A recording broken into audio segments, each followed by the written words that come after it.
This is the Swarm and Shoot football show with me, Manny Matsakis, the head football coach at Defiance College. We feature Defiance College football and everything that influences our program. This show is brought to you by our friends at Big Beat Coffee right across campus on North Clinton Street. I'm actually having a cup right now, so everybody check it out on YouTube, and you can see the video of the cup and how delicious this beverage is.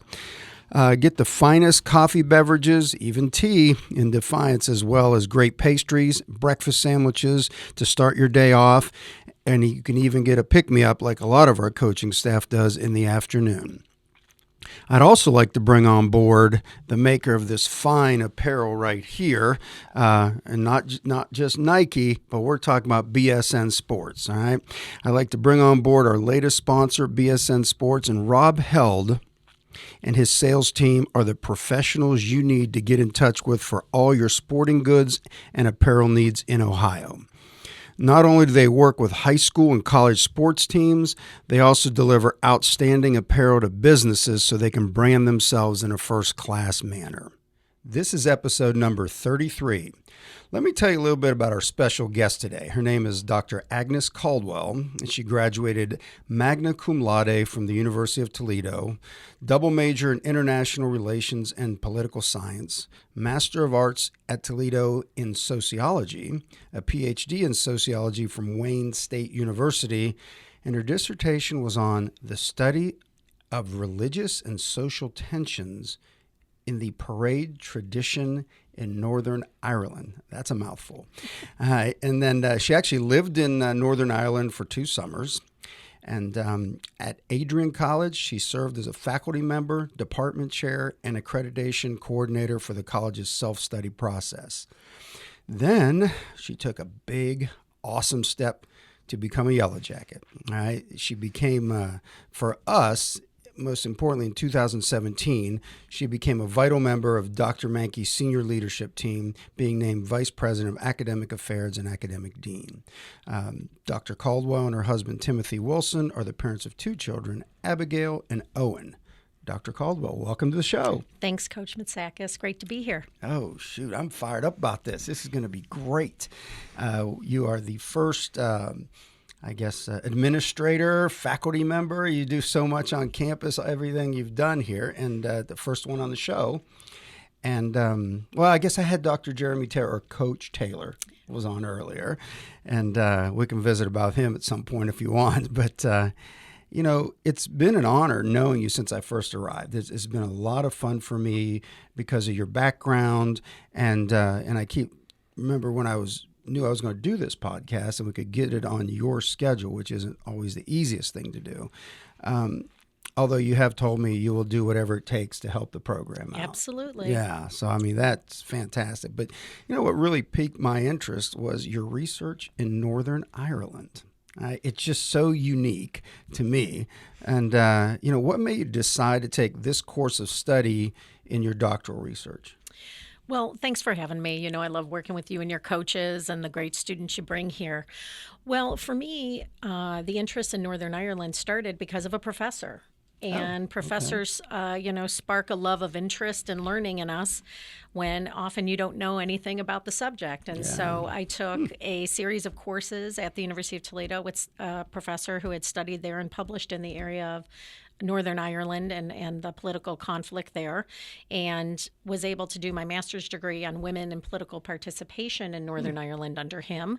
And then when I was working on my PhD up at Wayne State, I was able to parlay that research into a study of a community in Northern Ireland. And what community was it? So I studied Portadown, which in the late 90s, after the peace process had settled things down tremendously there and brought peace to that nation, there was a couple communities where the political divide between Protestants and Catholics continued to manifest itself. And where it manifested itself was around parading, which in Northern Ireland is very different than parading here in the United States. Okay, so fill me in. Sure. It takes on a very political meaning and a lot of neighborhoods because Northern Ireland previously was heavily segregated between the political loyalties and the religious culture there.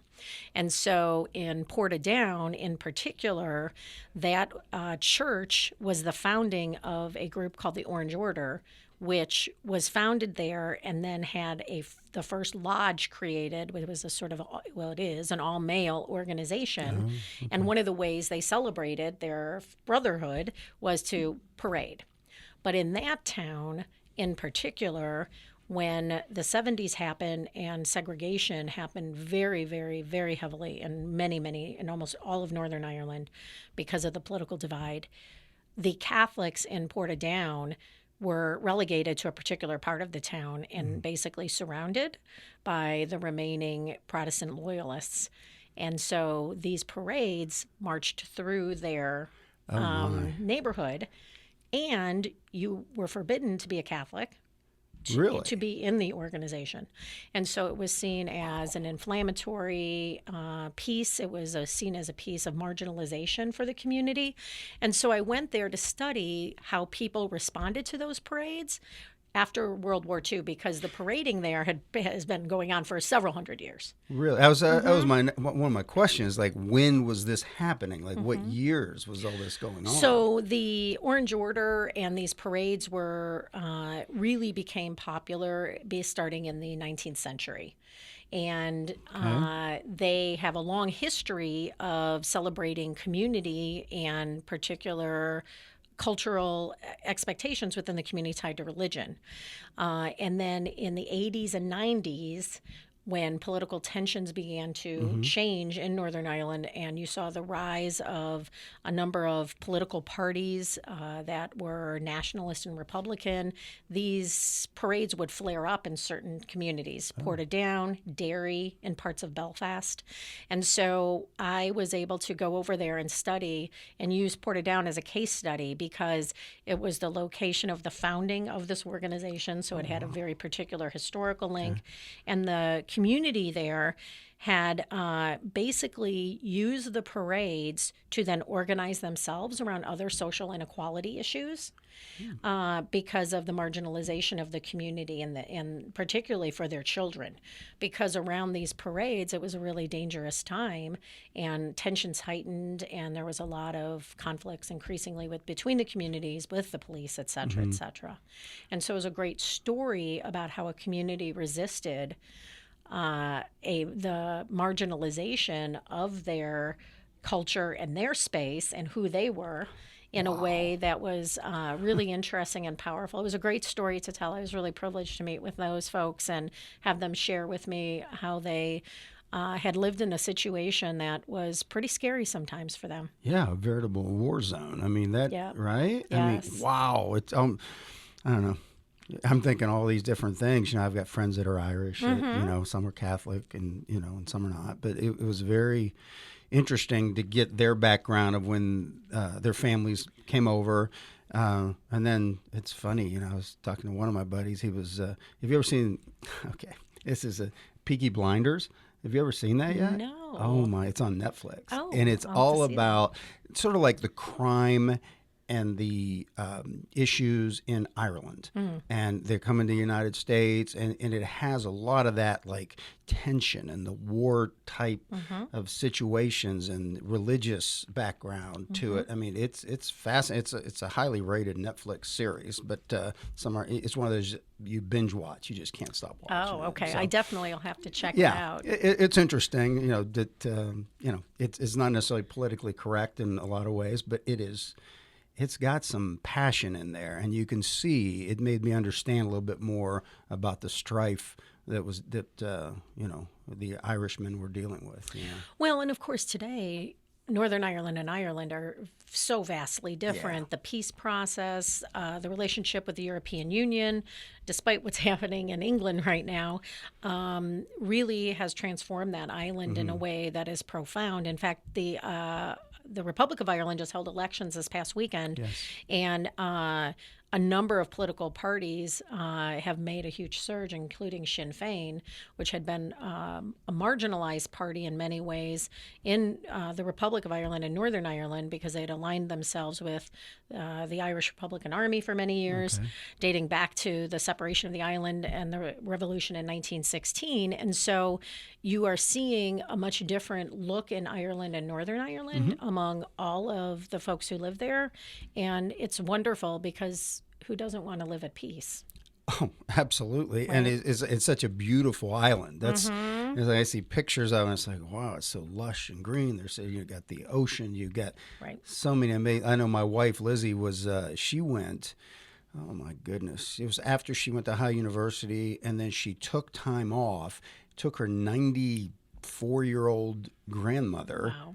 The two of them flew over there, hit Ireland, Scotland, and just stayed in like bed and breakfast, and they had, she just tells me it was the most amazing time. Plus the connection with the grandparent. There is a huge affinity for Americans, Canadians, because we're all here because of the political situation in Ireland for hundreds and hundreds of years. The inequality forced many out, and all of our relatives are here because of that reason. Yeah. Wow. I could just talk about this for an hour. I mean, it's fascinating. And just the what you bring to the table to just bridge my gap and understanding that is fantastic. I know I have people out there watching on YouTube and listening to this on their iPod player.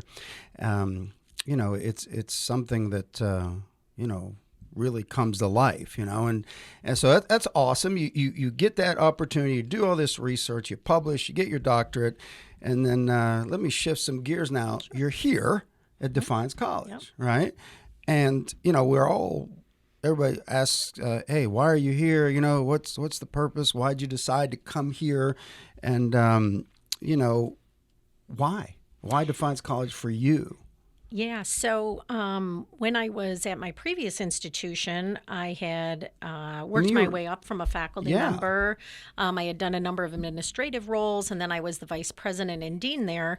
And we used a particular model to recruit students that had to do with athletics. And I love student athletes as students in and out of the classroom, because they have such an important skill set because of what they've done with you coaches on the field, gridiron, ice, wherever they participate. And they bring to the classroom a focus, an intensity, a willingness to take criticism and improve.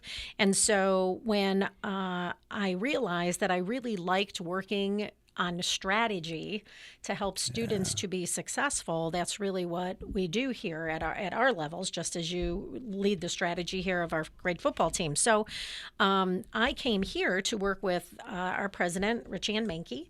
She and I had met as colleagues in a previous program, and she had an opening and had contacted me and said, would you be interested in talking with me more about the opportunity? She wanted to use athletics to grow academics here. And also wanted to grow the academic profile here in terms of the number of majors, the number of faculty, and our reputation, which is always important for us to do. And so I came here and I just loved it. This is a great place with great students, great faculty, staff, and it's a great place for kids to spend 4 years to transform their lives. Oh, without question. I agree. That's why we're here. Yeah, and what's interesting to me is years ago, right, and you may know who this coach is. His name is Woody Hayes. Right? Coach Hayes actually spoke at my high school graduation. Right? And one of our vice principals, Bob Butts is his name, and he was his fullback on the 1962 Rose Bowl national championship team. So he got Coach Hayes to come to Little Shadyside, Ohio, right? And I'll never forget, I have an autograph of a book that he had written, which leads me to the next question here. And the title of the book is You Win with People. And Coach Hayes, Hall of Fame coach, fantastic man, historian in his own right, and it's like, one of the things is you oversee the process of hiring new faculty here. And what are you looking for to find the right faculty members that can work with our students here at Defiance College? That's a great question, and I would absolutely agree that you win with people. And so at colleges, there's two relationships that are really key for our students. If they're an athlete, obviously their relationships with their, you and the coaches, but for outside of the athletic area, it's really about academics and the faculty in the classroom. So I really look for three things in faculty that I have found to be really successful traits for colleges like ours that really focus on student success and student outcomes. The first of which is, do they want to be at a small institution in terms of enrollment size? Because there's such variation, as you know, between colleges like ours and big public universities. And the second thing is, do they have research that they can do and conduct with undergraduate students? Oh, okay. This is our biggest advantage over the big universities, universally. And it's because students can come here and work on research as an undergraduate, which is a huge advantage because it provides you an opportunity to talk about something different in an interview when everyone else has the same degree. Yeah. You have something different that you can get their attention about, which is what matters. And if you want to go to graduate school, you have a huge advantage because you've already conducted research and the graduate program you're applying to knows they don't need to teach you the basic fundamentals. And so it's really important that I get faculty here who can do that, take their research and translate it into and work with undergraduates. And the last thing I look for is, honestly, are they nice people? Oh. And I look for something that's called intellectual humility. And what I mean by that is faculty are really bright. They're really smart people. They have multiple degrees. But you have to be able to be a lifelong learner and accept that your life and your purpose in life is going to evolve over time. And I find that faculty who are very humble about their experiences and their process of their education do the best at places like ours. Wow. Yeah, that's not as funny as it may seem to our fans out there. When we go to hiring football coaches, that's not far off of what we're looking for. That's amazing. That the only other thing that in our situation when we're hiring coaches is we want guys that are great recruiters.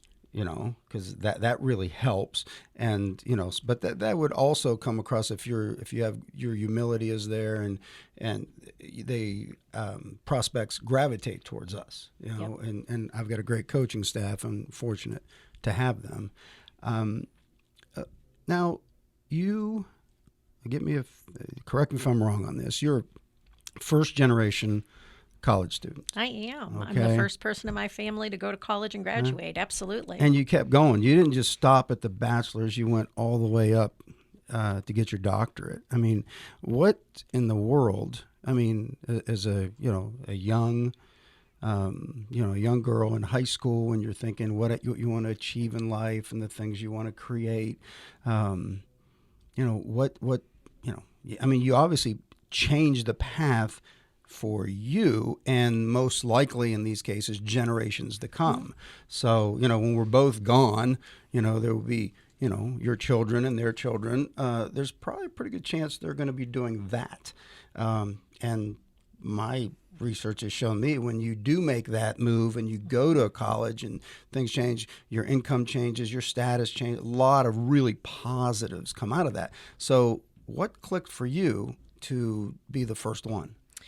Well, my family were really hardworking, smart people who grew up in a time where you had a job and you could go to high school and make a really good wage and money. But during my father's time, that changed. I grew up in Cleveland, and he was in the construction industry, and the boom and bust cycle started in the 80s with lulls in the construction period. So there were times when my family, my dad was unemployed, and he and my mom were very adamant that they wanted my brother, sister, and I to be able to go to college. They didn't know what that meant. Neither did I, quite frankly. But they did know, just as you mentioned, that as they knew people and observed people who had gone to college, they did not seem to have the precariousness of the economy that impacted their financial situation with their family. Now we know that people with higher degrees have better health outcomes, that they report being happier in terms of emotional state, and they vote in higher numbers. I mean, there's so many positive outcomes. And so my parents, from when I was a very young child, had very much focused their energy into making sure we had a great educational experience. Now, in the interest and honesty with your listeners, I was not the best student in high school, but that actually doesn't matter as much as when you connect with your passion and love, how does that motivate you to go on? And so when I was a senior in high school, I took an elective class in international relations, and I loved it. The teacher reached out to me personally and complimented me about an academic. I wrote a little paper or something, and she said, "You're really good. You really understand sort of the complexity here of the international scene." I decided that was going to be my major. I went to UT. I studied that. I did Latin American studies, and then that evolved into my love and interest in sociology, and then my professorate in terms of a career. But I will say that I was open to the possibilities of what my major would lead to me. Initially, I thought I was going to work in DC as a diplomat, or in an embassy or something like that. And again, there were people who reached out to me over my journey who said, "Hey, have you thought about this? Are you are a good writer? You have an interest in this area?" And so I would say to your listeners and students who are interested in going to college, and maybe you are the first one, know that there are people here, such as you and your great staff, the faculty here, who can help you to connect the pieces for your future, but be open to that future, because virtually no one I know, and I'm assuming you'll comment on this the same, virtually no one I know who went to college is actually doing what they studied. Oh, no. Or what they studied actually parlayed into different opportunities and experiences for them now at this point in their lives. And so it's really about college preparing you for your future, a future that it's okay to say you don't know what it is, but you know it will work out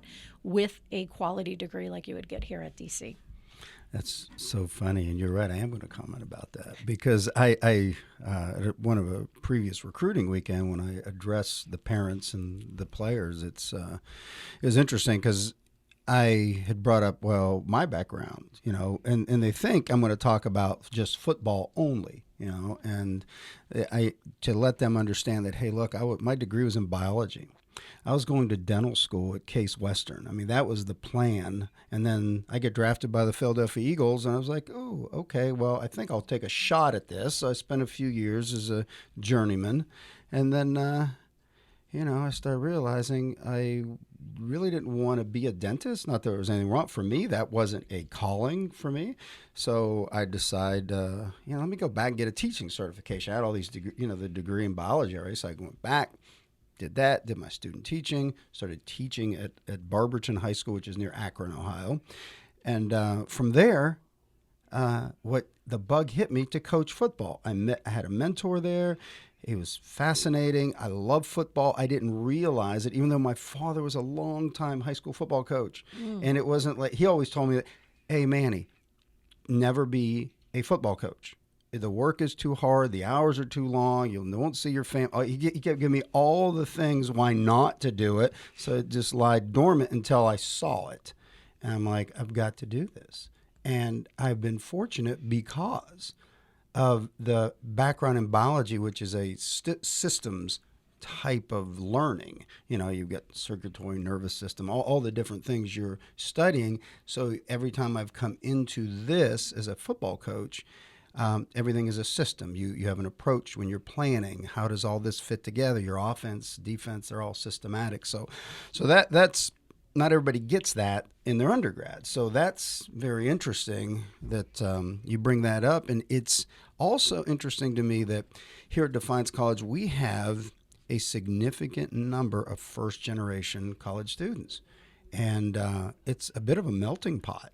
And having somebody like you as a vice president here, when you come speak to those young student athletes and their parents, the passion comes out because it's not just a marketing ploy. It's true to your core how important that is, in your position and most likely why you're here.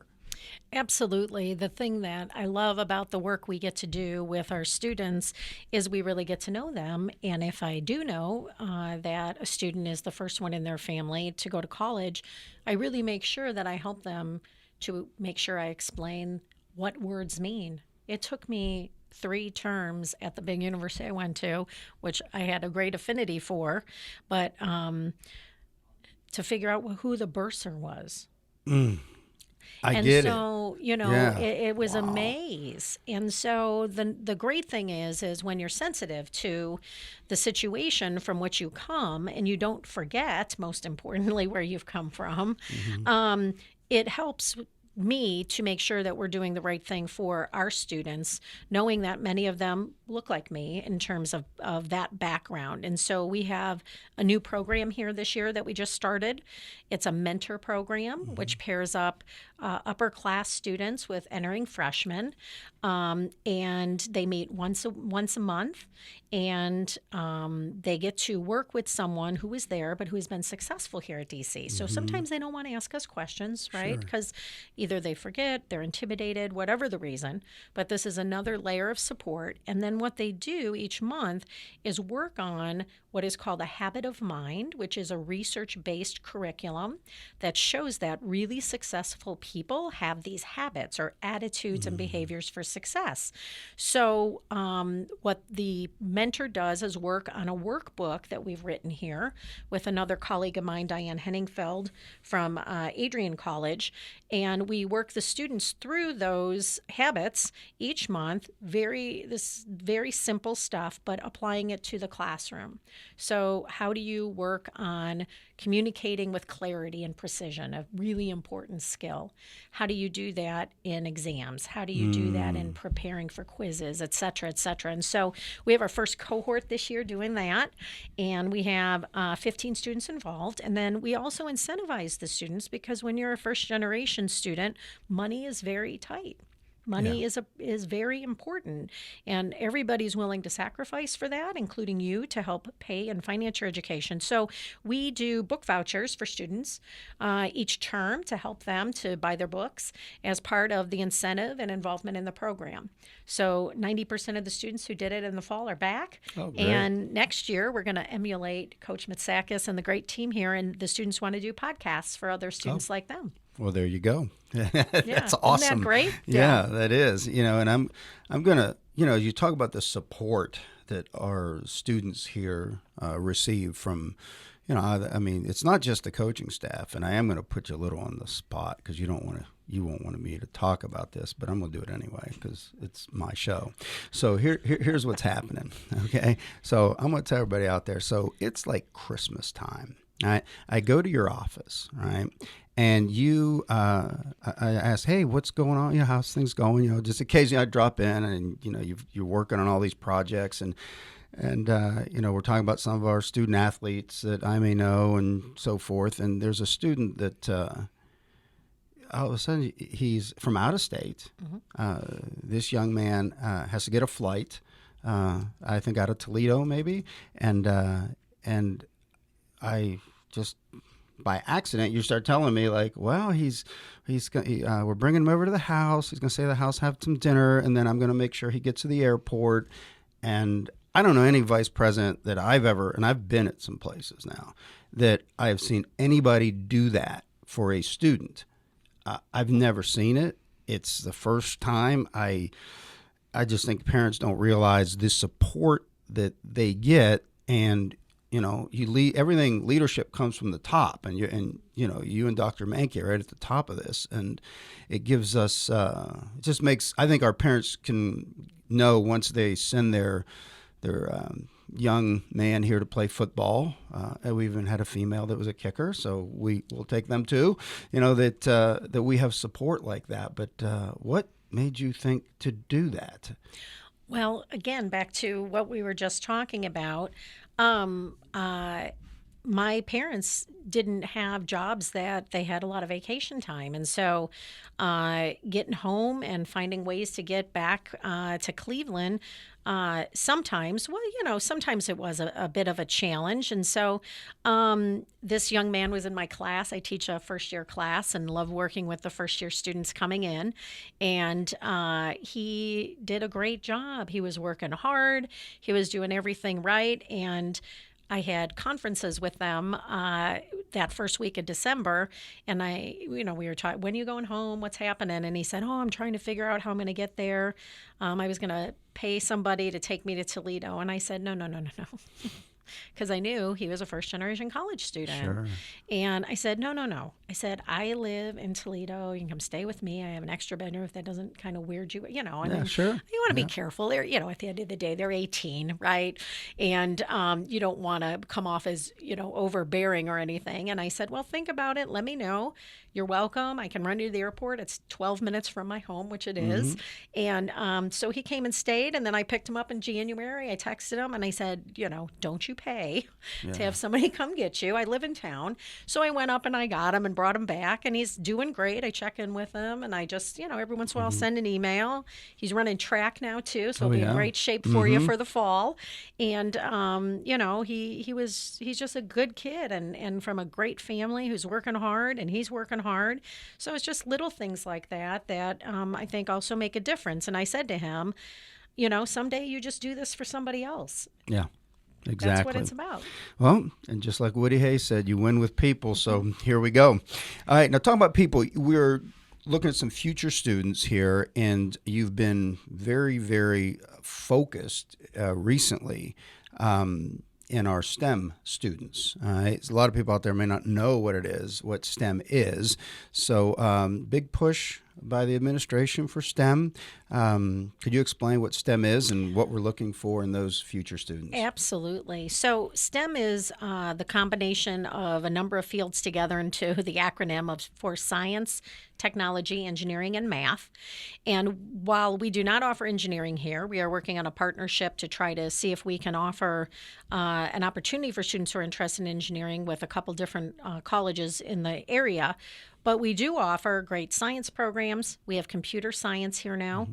And of course, we have math. And so most of the high schools in the nation are focusing very heavily in these areas because of the technological needs of the nation. So this is a workforce issue, and investment in high schools and into students being interested in these areas is seen as very important. And so here, what we are doing is raising money and writing grants very quickly to make sure that our programs are some of the best for students to come and study, whether they want to go into dentistry or change their mind in your story, medical school, nursing. Increasingly, we are having tremendous requests for cybersecurity, which will be a new minor we're adding next year, attached to our computer science program, because everything, as your listeners who are younger than us know, and we know, but they really know, technology is the future of this country.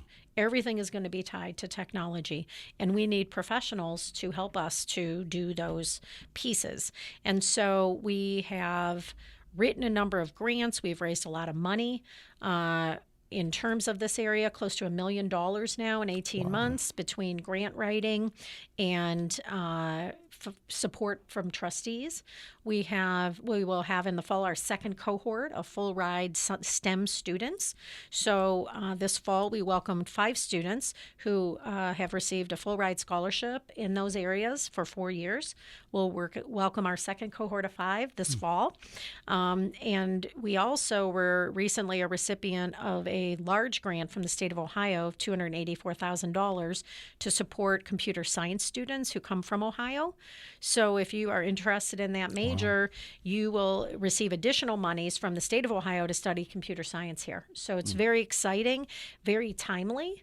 And I've hired 2 new faculty in that area, and I have 3 more coming next year. So I'm very excited about that. Yeah, we're all excited about it. It helps us sell. Really, it helps. I mean, these kinds of programs, we have some great, great academic football players in our program currently, and this is something that got them pretty excited. And from Ohio and from as far away as you can get, it doesn't matter. They're bright guys, and this is very appealing to them. As we conclude this, since I look at this, you've acquired degrees from private and public institutions. You look at Toledo and so forth, where you've worked in the private, your degrees are in the public, and so you understand both sides of the coin. I mean, and I certainly believe that there's a place for everybody. Everyone has a fit somewhere. I mean, my undergrad was at Capital University, private school. My graduate degrees from Kansas State, and that's like big public school, and I think about this and it's like, okay, these are the experiences we have. What's the value of a private education in your mind? Because I know you talk about it a lot and you really get it. Like some people just sort of wonder about it. You do it, you live it, and how do we compare to public institutions here at Defiance College? Well, and that's a great question because there are so many choices for all of us and parents out there. I mean, there's 3,000 colleges and universities, from community colleges to Bible colleges, art institutes to us. And so the difference for me really boils down to 2 particular things that make small independent colleges like Defiance really different. The first of which is the attention you get to your own individual development. I sat in classes at a big university with dozens and dozens of people. It is not unusual at large universities of 25,000 plus to sit in lecture halls with 600 students. Yeah. Wow. And so the learning is on your own. And that's okay. But the feedback is not as robust, and your development over time then is not as robust as it would be if you came to an institution where the faculty are solely dedicated to your success. We have a 91% placement rate here at Defiance College of our graduates, and we're very proud of that. But it's an outcome of making sure that we are working with students and helping them evolve in their trajectory, whether they arrive extremely well prepared and ready for college or are not so sure and think, okay, well, I'm going to give it a try and we'll see how it works out. We are really good. Private colleges are very, very good at working with each student individually to help them realize their potential. My daughter is in the college process right now, as you know. She's a junior, and she's only looking at private colleges. That's what we want for her. And I saw my parents sacrifice so much for us, my brother and sister and I, and am willing to do that for my daughter also because I believe in the power of what we do here and how it has transformed lives. And I've seen, particularly for first generation kids, these situations and settings, despite the sacrifice in terms of finances, especially for those families, it is absolutely worth it because they are going to finish here and they're going to leave here with their degree and then take on the world, become a dentist or a coach or an academic, right? So that's the part that's really amazing with the kind of work we do here versus the kind of work they do at the larger public universities, especially. That's fantastic. I mean, I can't wait to promote this podcast because it's for us, it's tremendous. It gives us everybody out there an understanding. I mean, you may just be looking at this as a football fan, but we have so many prospects, parents. I mean, every recruiting weekend I'll get a dozen parents come up to me and say, hey, I listen to your podcast regularly. So, to get this kind of insight, because in the end, as we tell our players, the number one reason you are here is to get your degree and find your life's calling. That's really what this is all about. And football happens to be a vehicle that keeps their attention to get their degree and just keep improving, because I agree, it's a lifelong process to constant, never-ending improvement, and that's where we want to go as a program. And Dr. Caldwell, I just want to thank you so much for your time, your insight, the conversation. I just feel like we're having a cup of coffee at Bigby talking about this. I do too. Thanks so much, Coach Matsakis, and the great work you do in forming these young men into their future, whatever that may hold. But certainly we look forward to seeing them on the gridiron, that's for sure, when they join us each fall. That's right, and we have to beat the Bluffton Beavers. There is absolutely right. That is the most important game. I know every game's important to you. I know we all want to win, but that's the one here. That's certainly right. We got to beat Bluffton. That's right. Okay. Thanks everybody out there. Thank you. Thank you for joining us on this latest episode of the Swarm and Shoot Football Show. If you're listening to this podcast, make sure to subscribe in iTunes, give us a rating, comment on the show. If you're watching this on YouTube, subscribe to our YouTube channel, hit the bell in the top corner there so you can get notifications when we release the next show. Feel free to comment below on a specific show, and we'll answer those questions as we need to. If you'd like to step up to the next level and get all kinds of updates, go to our website, swarmandshoot.com, where you'll get up-to-date alerts on all of our podcasts. You'll have the audio on there. There's actually a video player where you can scroll through each and every episode that we have of the podcast from the YouTube version. So you never really have to leave the site. You'll also see some features on various players, our coaching staff bios, all types of things going on in our program, when our golf scramble is, different fundraisers we do, just insights for you that take you to that next level, which is what swarmandshoot.com will do for you. Take a minute and subscribe with your email. When you log on, there'll actually probably be a pop-up about 6 seconds into it, and it gives you a chance to go in, and that will put you into our email database. So every time we update, you get an email knowing that we're basically set to go on the next episode of the podcast or any news that's coming out. Appreciate you supporting the program, and look forward to a wonderful season.